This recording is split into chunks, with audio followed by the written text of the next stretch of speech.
Ela estava com as mãos tremendo quando ele começou a falar em francês.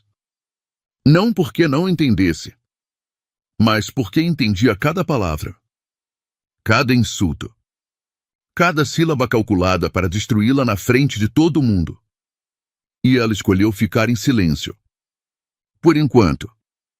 O restaurante A Levada era o tipo de lugar onde Lisboa mostrava suas entranhas douradas toda sexta-noite. Lustres de cristal que custavam mais do que o salário anual de qualquer funcionário ali dentro. Mesas cobertas com toalhas de linho brancas como mentiras bem contadas. E clientes que tratavam aquele espaço como extensão natural do próprio ego, como se o simples fato de conseguir uma reserva já fosse prova de superioridade humana. Inês Carvalho conhecia cada centímetro daquele salão.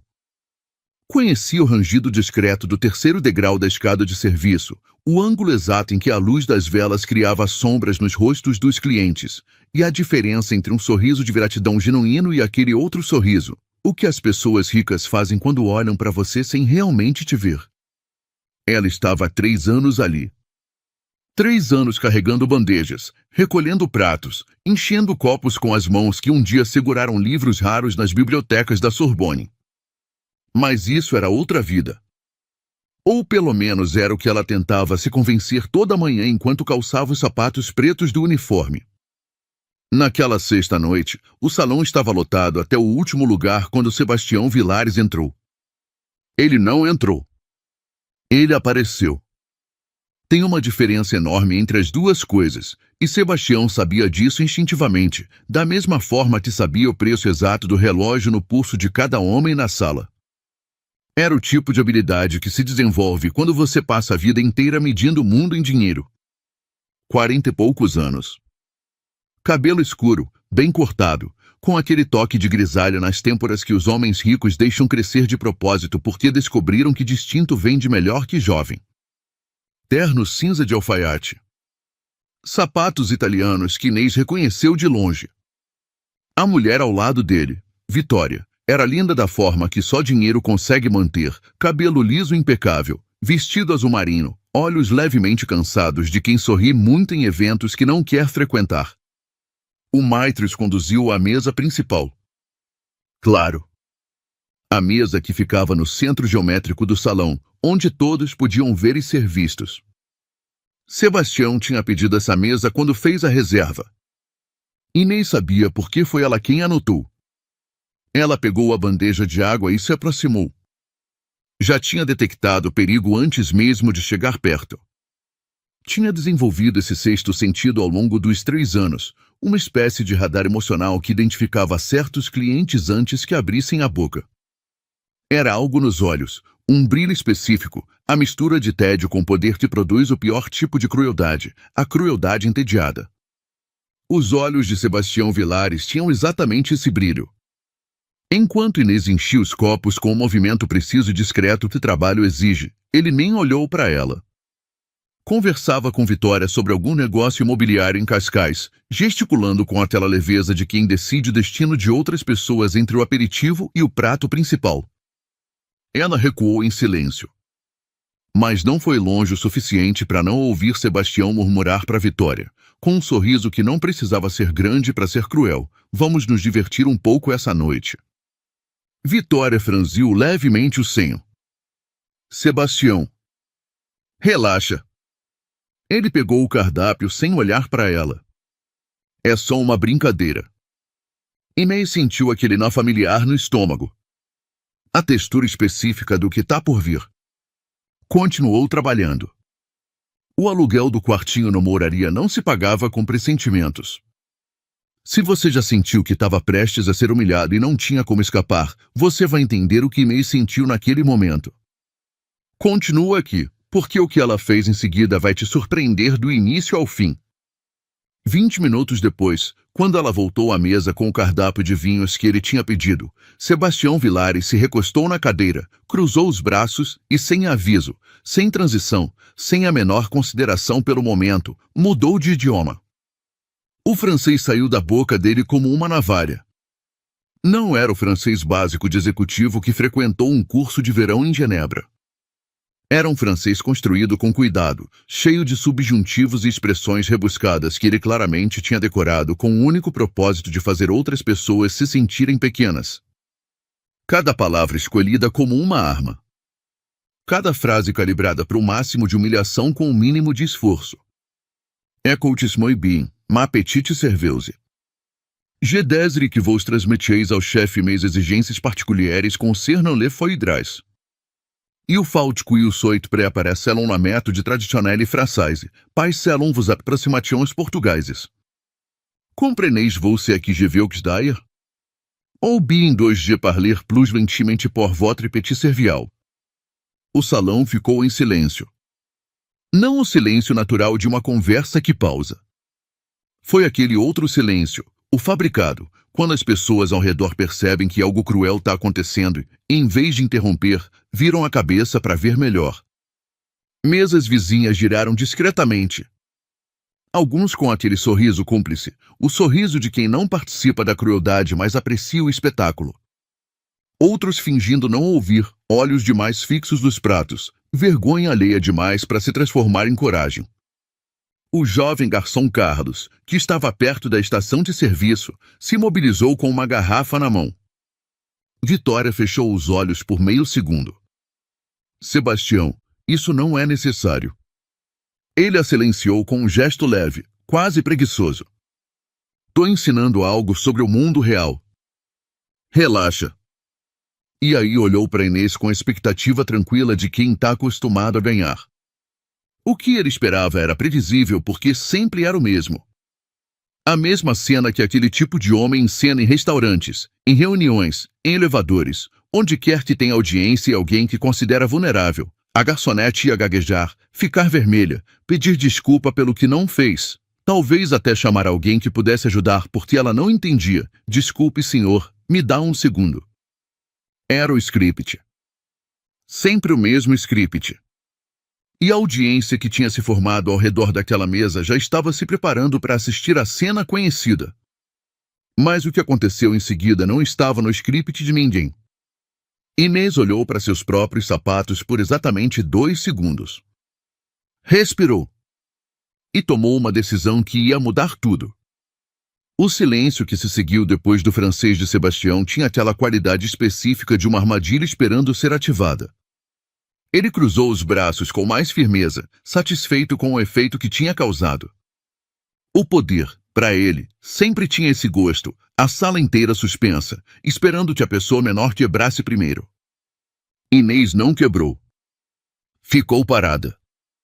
Mãos unidas sobre o avental. Os ombros relaxados de uma forma que começou a parecer estranha para quem observava. Não era a rigidez do medo. Era outra coisa. Uma calma densa, quase geológica, como se ela tivesse decidido parar de se mover e o mundo ao redor é que precisasse se ajustar. Sebastião esperou mais alguns segundos e a impaciência foi tingindo o canto dos seus lábios. Não vai responder? Ou precisa que eu chame alguém que saiba idiomas de verdade? Algumas pessoas nas mesas vizinhas riram baixinho. Um riso pequeno, breve, tímido. O tipo de riso que não precisa ser alto para machucar. Inês sentiu aquele som atravessar o peito de uma forma diferente dos insultos diretos, porque o riso coletivo tinha um peso diferente. Não era só Sebastião mais. Era o salão inteiro participando, mesmo em silêncio, mesmo com o olhar desviado, mesmo com o constrangimento fingido. A aprovação não precisava ser barulhenta para ser real. Carlos, o garçom jovem, se aproximou discretamente. Tá tudo bem, Inês. Ela fez um sinal suave com a mão. Pode deixar.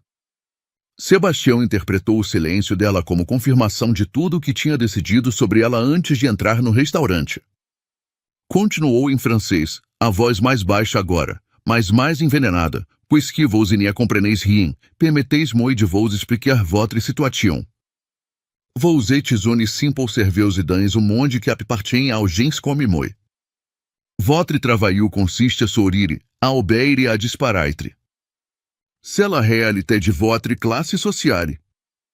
Até algumas das pessoas que tinham sorrido antes ficaram desconfortáveis agora. Uma senhora mais velha, sozinha numa mesa de canto, sacudiu a cabeça com desgosto e voltou os olhos para o prato. Vitória ficou olhando para a toalha da mesa como se encontrasse ali alguma saída que não existia. Inês fechou os olhos. E quando os abriu, alguma coisa tinha mudado. Não era raiva. A raiva teria sido mais simples, mais barulhenta. Era algo mais frio e mais preciso. Era a clareza de quem decide parar de esconder o que é. 3 anos. 3 anos de uniforme preto, de invisibilidade cultivada, de responder claro, senhor, com a voz mais neutra possível, de deixar para lá porque o aluguel não esperava e a conta da farmácia da mãe também não.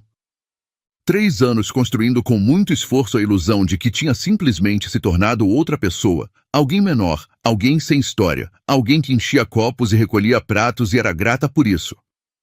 Mas aquela máscara tinha um limite de peso. E Sebastião Vilares tinha acabado de encontrar esse limite. Se você está sentindo o coração acelerar agora, imagina o que estava acontecendo dentro dela. Fica até o final, porque o que Inês vai fazer em seguida é uma das coisas mais poderosas que você vai ver hoje.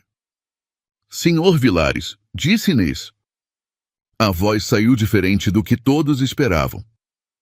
Não era a voz da garçonete. Era uma voz com outra textura, mais assentada, mais real, como quando alguém para de imitar um sotaque volta a falar como sempre falou. Todo mundo na mesa e nas mesas próximas percebeu a diferença sem conseguir nomear exatamente o que. Sebastião piscou. A resposta em si, composta, direta, o nome dele pronunciado sem hesitação, já tinha saído fora do script. Entendo perfeitamente o que me disse. Entendo também que está usando o francês não porque domine o idioma, mas porque assume que eu não o domino. Bem, respondeu ele, tentando recuperar o chão, pelo menos admite que não entendeu. Não admiti nada disso, interrompeu Inês. O que há aqui é um mal-entendido fundamental. A temperatura do salão pareceu cair vários graus. Não era mais a cena conhecida. O script tinha sido abandonado e ninguém ali sabia mais o que vinha a seguir. François Batista, o gerente do restaurante, um português do Porto que tinha trabalhado 10 anos em Paris antes de voltar, apareceu silenciosamente perto da mesa. Tinha estado observando desde o balcão e algo na postura de Inês o tinha alertado para se aproximar, não para interferir, mas para testemunhar. Há algum problema aqui? Perguntou com cuidado. Nenhum. Respondeu Inês sem tirar os olhos de Sebastião. O senhor Vilares queria praticar o francês comigo. Sebastião franziu o senho. Não estava praticando nada. Fiz um pedido que essa funcionária não conseguiu entender. Entendi absolutamente tudo, replicou Inês. Cada palavra. Cada intenção por trás de cada palavra. A questão é se o senhor tem certeza de que quer que eu responda no mesmo idioma que escolheu. O silêncio que se espalhou pelo salão foi diferente do anterior. Não era mais o silêncio de quem espera ver alguém cair. Era o silêncio de quem percebe que a história virou. Sebastião endireitou os ombros. Claro que tenho. Responda como puder. Inês assentiu uma vez, devagar. E quando ela abriu a boca, o que saiu fez François Batista erguer as sobrancelhas com um espanto genuíno e profissional. Messire Vilares. O sotaque era parisiense. Não o sotaque imitado de alguém que assistiu filmes franceses ou fez um curso online. Era o francês vivido, o francês que se forma quando você passa anos numa cidade falando aquele idioma nos mercados, nas filas de metrô, nas defesas de tese, nos cafés barulhentos do Quartier Latin. Era o francês de quem tinha sonhado naquela língua. Je crains que o y une reur fondamentale dans votre approche s'essoir. Sebastião ficou imóvel. Inês continuou, a voz firme e absolutamente sem pressa. Permettez-moi de corrigir vos erros linguistiques avant de répondre à votre commande. Premièrement, elle expression mes exigences particulières que vos avez utilisées suggère une familiarité avec les personnels qui frôle l'impolitesse. Un gentleman dirait plutôt mes preferences for mes solhats. Vitória levou os dedos à boca. Não conseguiu esconder completamente o sorriso que tentou conter. O sangue saiu do rosto de Sebastião de forma visível. Inês não parou. A voz continuou com aquela frieza precisa de cirurgião. Deuxemente, votre age do subjonctif dans la phrase il faut qu'il soit préparé démontre une compréhension superficielle de la grammaire française. La construction correcte, si vous souhaitez vraiment impressionner, será-il convient que se soit préparé. Ponto. Sebastião abriu a boca. Fechou. Abriu de novo. Não saiu nada. François Batista, que tinha passado uma década em Paris, reconhecia aquele nível de francês. Não se aprendia em curso executivo. Não se aprendia em viagem de negócios. Aquela mulher tinha estudado aquela língua com seriedade absoluta, provavelmente na França mesmo. Inês fez uma pausa. Deixou as correções se assentarem no ego de Sebastião como facas. Quando voltou a falar, mudou para o português com uma naturalidade que deixou claro que transitar entre idiomas era para ela tão banal quanto mudar de roupa, mas o mais importante, Sr. Vilares, foi a terceira frase. Ou bem devo falar mais devagar para o seu pequeno cérebro. Isso não é o questionamento de um cliente bem educado. É o insulto de um homem que confunde dinheiro com classe. O salão estava em silêncio absoluto. Até os sons da cozinha pareciam ter parado. Inês não tinha terminado. Agora, quanto ao seu pedido de foie gras. Ela voltou ao francês com a mesma fluidez de antes. Nous y servons pas de foie gras dans cet établissement depuis 3 ans, conformément à nos principes éthiques. Si vous aviez pris la peine de lire attentivement notre carte, vous l'auriez remarqué. O cardápio. O maldito cardápio. Sebastião Vilares tinha chegado naquele restaurante, usado um prato como pretexto para uma humilhação pública calculada, e nem tinha lido o cardápio direito. O foie gras tinha assumido do menu 3 anos atrás. Tava lá, escrito claramente, para qualquer um que se desse ao trabalho de olhar. Ele não se deu ao trabalho de olhar. Porque para ele, a garçonete não era uma pessoa. Era uma cena. Era um palco. Era uma oportunidade de se sentir maior na frente de uma audiência. Tudo o que tinha construído naqueles minutos, a superioridade, a audiência, o espetáculo calculado, tinha desmoronado com a precisão de uma demolição controlada. Mas ainda tinha mais. Se você chegou até aqui, você já sabe que essa história não é sobre francês. É sobre algo muito maior. Fica porque o melhor ainda está por vir. Inês respirou fundo. Quando voltou ao português, a voz tinha um timbre diferente. Não era mais a frieza cirúrgica das correções. Era algo mais pesado, mais verdadeiro. Se me permite uma observação final. O refinamento real não consiste em humilhar quem considera inferior usando um idioma estrangeiro. Consiste em tratar todas as pessoas com dignidade, independentemente da posição social ou econômica.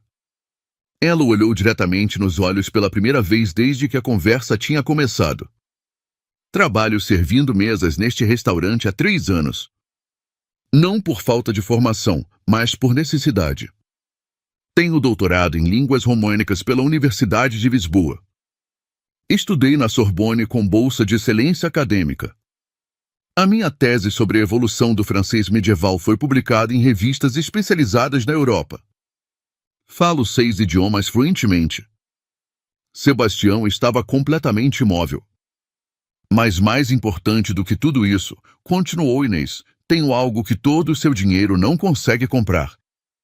Vitória, completamente hipnotizada, murmurou quase sem querer. O quê? Inês olhou para ela com um sorriso pequeno e genuinamente triste. Dignidade. O silêncio que se seguiu durou vários segundos. Não o silêncio de quem não sabe o que dizer. O silêncio de quem compreendeu uma coisa que não pode ser descompreendida. Foi Vitória quem se moveu primeiro. Levantou-se da cadeira com a lentidão de quem toma uma decisão enquanto ainda está de pé. Olhou para Sebastião com uma mistura de coisas que palavras não conseguem ordenar direito. Decepção, sim. Mas era um tipo específico de decepção, não com o que ele tinha feito naquela noite, mas com o que aquela noite tinha revelado sobre quem ele era há muito mais tempo. Acho que o nosso jantar acabou, disse ela com voz firme. Virou-se para Inês e a olhou como se a estivesse vendo pela primeira vez, que em certo sentido era verdade. Me desculpe pela forma como foi tratada. O que você acabou de fazer foi extraordinário. Pegou a bolsa, caminhou em direção à saída. Na porta, parou sem se virar. Sebastião. Você paga a conta. Eu já não tenho nada a fazer aqui. A porta fechou com um som definitivo.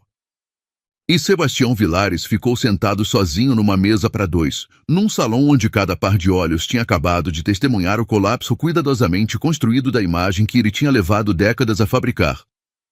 François Batista se aproximou de Inês com passos lentos. Havia uma expressão no rosto dele que ela não tinha visto antes, ao longo de 3 anos de convivência diária, uma mistura de orgulho genuíno e algo que parecia culpa. Inês. A voz saiu suave. Por que você nunca me contou? Ela baixou um pouco os olhos. Por um instante, por apenas um instante, a máscara voltou. O reflexo condicionado de 3 anos de invisibilidade escolhida. Precisava do emprego, François. Tinha medo de que, se soubessem da minha formação, não me contratassem. Ou que encontrassem um motivo para me dispensar mais cedo.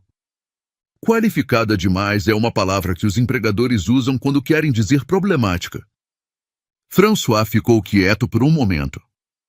Amanhã de manhã eu quero conversar com você, disse ele finalmente. Tenho uma proposta. Antes que Inês conseguisse processar essa frase, outra coisa aconteceu. Um homem de cabelos brancos, que tinha estado sentado numa mesa de canto com a postura discreta de quem está acostumado a observar sem ser observado, se levantou e se aproximou. Tinha talvez 60 e poucos anos, terno escuro simples, óculos de aro fino, o tipo de presença que não precisa de relógio caro para se fazer sentir. Me desculpe a interrupção, disse ele para Inês. Acabei de presenciar algo notável. Sou reitor da Universidade Católica de Lisboa. Posso conversar com você? Inês piscou. E então o reconheceu. Professor Rodrigues? Ele sorriu. Me perguntava o que tinha acontecido com a brilhante Inês Carvalho, que desapareceu dos círculos acadêmicos há 3 anos. Agora entendo. E foi nesse momento que tudo, absolutamente tudo, começou a desmoronar na direção contrária. Nas 2 horas que se seguiram, Inês Carvalho recebeu 3 propostas.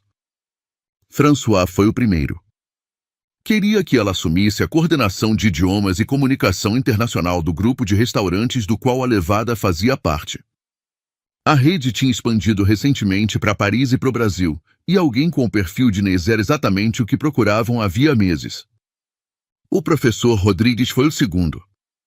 Havia uma vaga de professor auxiliar no Departamento de Línguas e Literaturas Europeias que estava em aberto, e a publicação dela na Sorbonne era mais do que suficiente para a candidatura.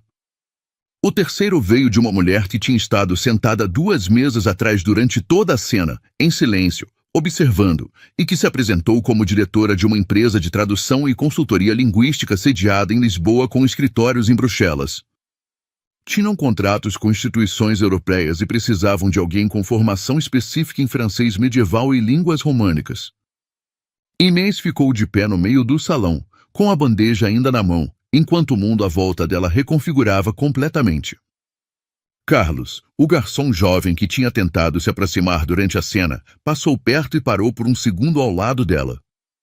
Inês, disse ele em voz baixa, com um sorriso que tentava não ser tão grande quanto estava sendo, você é incrível. Ela olhou para ele. Sentiu a garganta apertar de uma forma diferente de todas as outras vezes que tinha apertado nos últimos 3 anos. Não era dor. Era aquela outra coisa. A coisa que aparece quando você para de suprimir quem você é e o mundo não implode. Quando a verdade não te destrói. Quando ser visto, realmente visto, não é perigoso. Era alívio. Sebastião, Enquanto isso, tinha ficado sentado por longo tempo sem se mexer. O carro esperava no estacionamento. O celular tinha certamente mensagens acumuladas. O mundo continuava girando na direção habitual. Mas algo tinha parado dentro dele naquela sala, de uma forma que ele não sabia ainda nomear e que ia sentir por muito mais tempo do que imaginava. Finalmente se levantou. Deixou o dinheiro mais do que suficiente sobre a mesa, sem perguntar o troco, sem chamar ninguém. Caminhou em direção à saída com os ombros ligeiramente diferentes de quando tinha chegado, não curvados exatamente, mas menos expandidos. Como se uma quantidade específica de espaço que ele costumava ocupar por hábito tivesse sido devolvida. Ao passar pela posição onde Inês estava, parou. Não a olhou diretamente. Os olhos ficaram num ponto algures entre o chão e ela. Eu não sabia, murmurou. Inês demorou um segundo. Esse é exatamente o problema, respondeu com voz calma e firme. O senhor nunca se importou em saber. Sebastião assentiu uma vez, quase imperceptivelmente. E saiu. A porta de vidro fechou atrás dele. Do lado de fora, Lisboa continuava, o Tejo ao fundo, o castelo iluminado na colina, os bondes rangendo nas curvas estreitas da Alfama. A cidade que tinha visto impérios nascerem e colapsarem tinha tempo e espaço para mais uma história de um homem que confundiu dinheiro com poder e descobriu tarde demais que não é a mesma coisa. O carro saiu do estacionamento em direção ao Chiado. Dentro, Sebastião Vilares ficou parado no semáforo vermelho por mais tempo do que precisava. 3 meses depois, Inês Carvalho deixou o uniforme preto no armário pela última vez. Dobrou-o com o mesmo cuidado de sempre, não por hábito, mas por respeito ao que aquele uniforme tinha representado. 3 anos de uma vida que não tinha quebrado, mesmo quando tinha pesado mais do que devia. O armário fechou com um clique suave. Carlos estava no corredor quando ela saiu. Tinha uma taça de espumante na mão estendida. Tinha outros da equipe por ali também, discretamente, porque aquela casa não era o tipo de lugar que fazia grande alarde, mas sabia reconhecer o momento. Para a professora mais famosa que já trabalhou aqui, disse Carlos. Ela riu. Foi um riso real, o tipo que sobe do estômago. A nova posição era diretora de comunicação internacional do grupo, com base em Lisboa e viagens regulares a Paris e a São Paulo, onde a rede tinha acabado de abrir um novo restaurante. A vaga na Universidade Católica estava confirmada para o semestre seguinte, em regime de meio período. E o primeiro contrato com a empresa de consultoria em Bruxelas tinha sido assinado 15 dias antes. Não era perfeito. A vida não funciona assim. Havia ainda as dívidas dos anos difíceis. Havia ainda a mãe para cuidar. Havia ainda as manhãs em que o peso de tudo que tinha perdido nos anos de crise aparecia sem avisar, sentado na beira da cama como uma presença indesejada. Mas havia outra coisa também. Havia Inês Carvalho de volta. Não a Inês que fingia ser menor do que era para não assustar ninguém. Não a Inês que tinha aprendido a ocupar menos espaço. A Inês real, a que tinha estudado na Sorbonne com bolsa de excelência, a que tinha publicado teses em revistas europeias, a que falava 6 idiomas e tinha sonhado em francês. Essa Inês tinha voltado de onde nunca deveria ter saído. Quanto a Sebastião Vilares, a história não terminou na noite do restaurante. Alguém que estava jantando nas mesas próximas tinha gravado parte da cena no celular. Não foi para a imprensa, não foi para a televisão. Foi para o WhatsApp de os amigos, que mandaram para outros amigos, que compartilharam nos grupos de família, que postaram no Instagram. E o vídeo se espalhou por Lisboa antes do fim de semana. Em 3 dias tinha chegado ao Porto e ao Rio de Janeiro. Em uma semana circulava em grupos de língua portuguesa em Paris, em São Paulo, em Macau. O nome de Sebastião estava no vídeo. O nome da empresa também, a Pedras do Tejo, uma das maiores empresas imobiliárias privadas da região de Lisboa. E quando o vídeo chegou às pessoas certas, uma reportagem jornalística que tinha ficado parada numa gaveta por falta de um elemento humano que a tornasse urgente, de repente encontrou esse elemento. 6 semanas depois da noite em Elevada, um jornal publicou uma investigação sobre as práticas da Pedras do Tejo no processo de especulação imobiliária em bairros históricos de Lisboa. Famílias despejadas às pressas. Contratos opacos. Imóveis transformados em aluguel por temporada da noite pro dia. A história já existia. O vídeo deu um rosto a ela. Sebastião Vilares não respondeu publicamente. Não havia muito o que dizer. A empresa perdeu 3 contratos importantes nas semanas seguintes, incluindo um projeto municipal que estava em negociação final. Alguns investidores pediram reuniões que foram canceladas. A assessora de comunicação pediu demissão. Não foi uma ruína total. Homens com aquele nível de capital raramente chegam a isso. Mas o custo foi real, e a lição que as escolas de negócios não ensinam chegou da forma mais cara.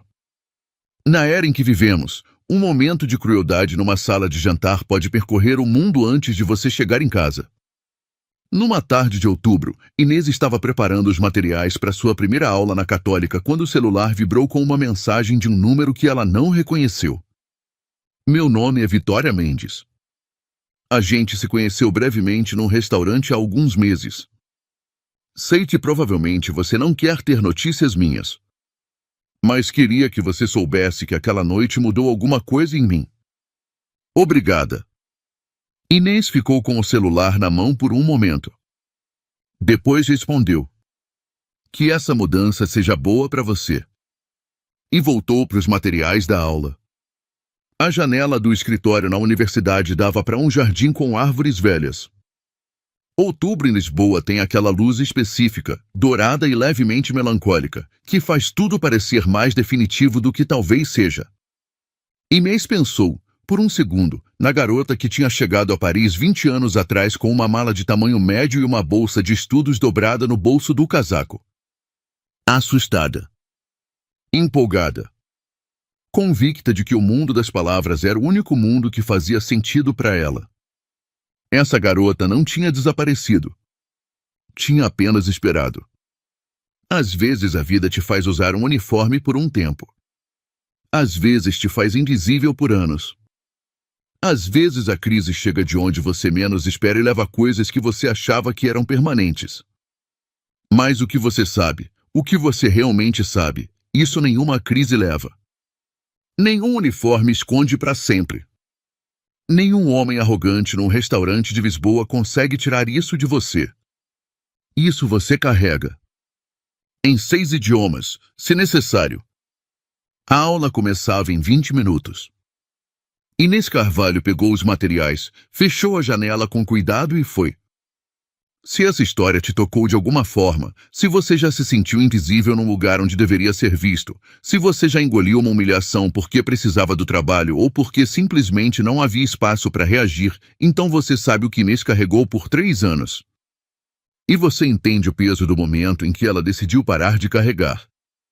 Compartilhe esse vídeo com alguém que está passando por um momento difícil e precisa lembrar que o que você sabe não some, não importa onde a vida te colocou.